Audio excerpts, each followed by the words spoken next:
Hello, everybody. Um, so, what I want to talk about today is in education and in life, people are going to come at you uh, with a lot of emotions when they're frustrated, when they're angry, when they're upset. Kids get mad at teachers for a whole host of reasons, but most of the time, it really has absolutely nothing to do with the teacher. So, what do you do to handle those situations? Um, I am not by any stretch. I am very patient with people. I'm not very patient with things, and anybody in my circle of people could tell you that. I get mad at things, but I'm pretty good at being patient with people. Although even sometimes I lose my patience and I lose my temper, especially the past couple of years because everybody's wound a little tighter lately. So it is important to remember that most of the time you are just the last person in a long line before that cork pops. And it's best for all parties involved, yourself and the other people, to take a step back.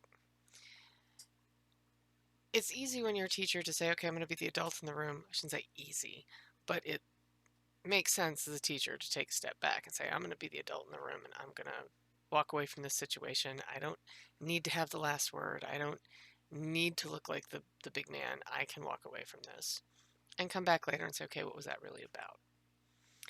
It's harder to do it, I think, in a work situation where uh, you're more peers and there's not a clear authority.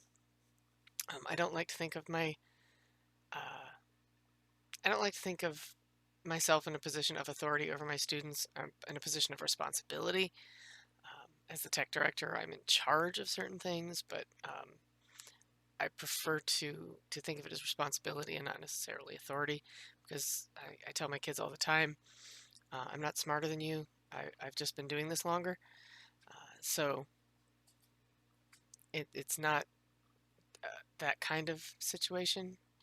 But it is easier to step back and say, okay, I really need to be the adultier adult in the room. Um, but it's important to do it in your other relationships as well, because how many of us have walked away from those situations having handled it poorly and said, man, I could have done that better. But then we don't go back and revisit that with the person and fix that relationship. Um, the communication breaks down and you lose the friend, or you have that family member that you don't talk to at Christmas anymore, or in the workplace you lose credibility, you lose client, you lose the relationship that made the job work. Um, so for teachers, it's modeling that behavior so that your students see that adults can behave that way. You can walk away. You can take some culpability for your emotions in the situation and come back and still maintain that relationship. It doesn't have to be, well, that's the end of that, and that relationship goes out the window. But you're not always going to see that return right away. It's going to take time because our students aren't done cooking yet.